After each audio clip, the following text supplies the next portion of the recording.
Good morning મિત્રો, તમારું હાર્દિક સ્વાગત છે એમડી એકેડમીમાં 15 સપ્ટેમ્બર 2024ના કરંટ અફેરમાં. તો પહેલો ક્વેશ્ચન છે મિત્રો, ભારતમાં રાષ્ટ્રીય ઇજનેર દિવસ ક્યારે ઉજવવામાં આવે છે? તો મિત્રો જવાબ આવશે 15 સપ્ટેમ્બરના રોજ. તો આ દિવસ રહ્યા એ ભારતના પ્રથમ આધુનિક ઇજનેર એવા મોક્ષ ગુડમ વિશ્વેશ્વરૈયાની જન્મ જયંતિના દિવસે મીન્સ કે એમની યાદમાં ઉજવવામાં આવે છે મિત્રો. 15 સપ્ટેમ્બર 1861ના કર્ણાટકમાં તેમનો જન્મ થયો હતો અને મિત્રો તેમનું મૃત્યુ 1 એપ્રિલ 1962 બેંગ્લોરમાં થયું હતું. તેમણે મદ્રાસ યુનિવર્સિટીમાં ગોલ્ડ મેડલ સાથે સિવિલ એન્જિનિયરની ડિગ્રી મેળવી હતી મિત્રો. તેઓ એક સિવિલ એન્જિનિયર હતા અને તેમની યાદમાં મિત્રો આપણે રાષ્ટ્રીય ઇજનેર દિવસ તરીકે ઉજવવામાં આવે છે મિત્રો. આગળ વાત કરવામાં આવે તો મિત્રો આંતરરાષ્ટ્રીય લોકશાહી દિવસ ક્યારે ઉજવવામાં આવે છે મિત્રો? તો એ પણ 15 સપ્ટેમ્બરના દિવસે આંતરરાષ્ટ્રીય લોકશાહી દિવસ મિત્રો 15 સપ્ટેમ્બર. આગળ વાત કરીએ તો કેમ ઉજવવામાં આવે છે, ક્યારે ઉજવવાની શરૂઆત થઈ તેના વિશે.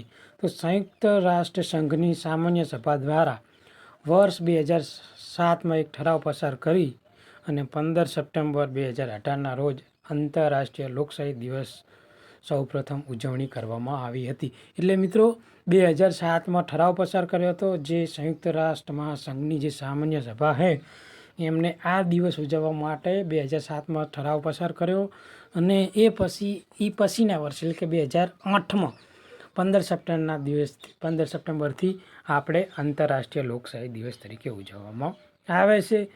તો આપણા ભારતની વાત કરવામાં આવે તો 25 જાન્યુઆરીના દિવસે આપણે રાષ્ટ્રીય મતદાતા દિવસ તરીકે ઉજવવામાં આવે છે મિત્રો. આ પ્રશ્નો મિત્રો વારંવાર એક્ઝામમાં પૂછાઈ ગયો છે 25 જાન્યુઆરી, એટલે મિત્રો યાદ રાખજો. તમે એક્ઝામમાં લઈને કોઈ બી એક્ઝામ માટે આ મોસ્ટ ઇમ્પોર્ટન્ટ પ્રશ્ન છે અને મિત્રો તમારે જવાબ આપવાનો છે કે મૂળભૂત ફરજ દિવસ આપણે ક્યારે ઉજવીએ છીએ, એ તમારા કોમેન્ટમાં જવાબ આપવાનો છે મિત્રો. મૂળભૂત ફરજ દિવસ મિત્રો. આગળ વાત કરશું આંતરરાષ્ટ્રીય લોકશાહી દિવસ મનાવવાનો સૌપ્રથમ ઠરાવ સ્વીકારવાવાળો દેશ કયો છે? તો કતાર. મિત્રો આ પ્રશ્ન યાદ રાખજો.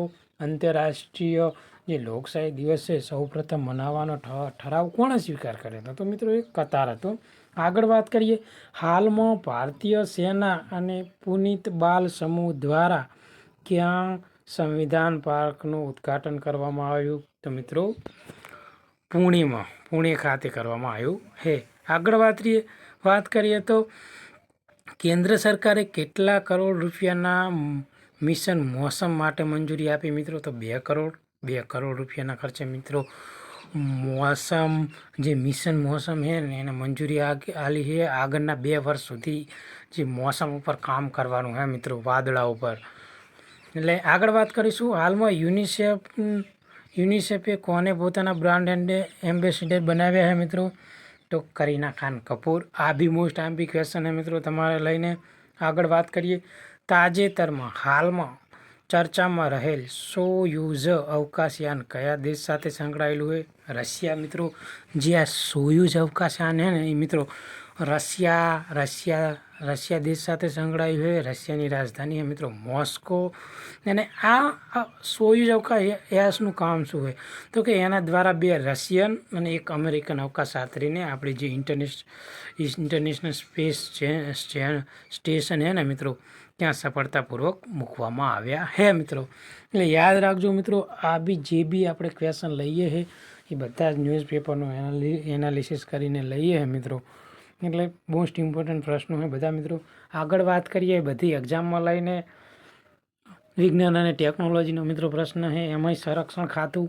આગળ વાત કરીએ, vertical launch short range surface to air મિસાઇલની રેન્જ કેટલા કિમીની છે મિત્રો? તો જવાબ આવશે 50 કિમી મિત્રો.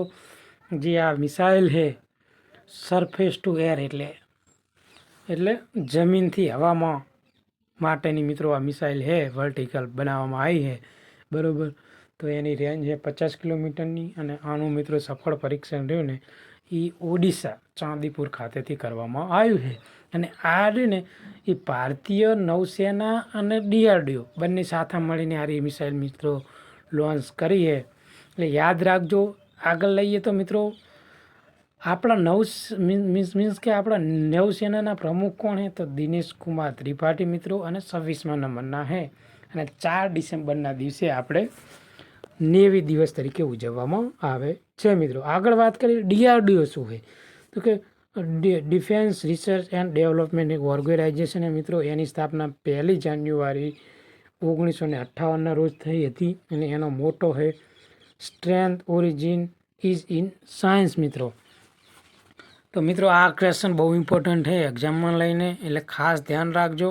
આગળ વાત કરવામાં આવે તો તાજેતરમાં નોટરી પોર્ટલ કોણે શરૂ કર્યું છે તો કાયદા અને ન્યાય મંત્રાલય દ્વારા આ પોર્ટલ શરૂ કરવામાં આવ્યું છે.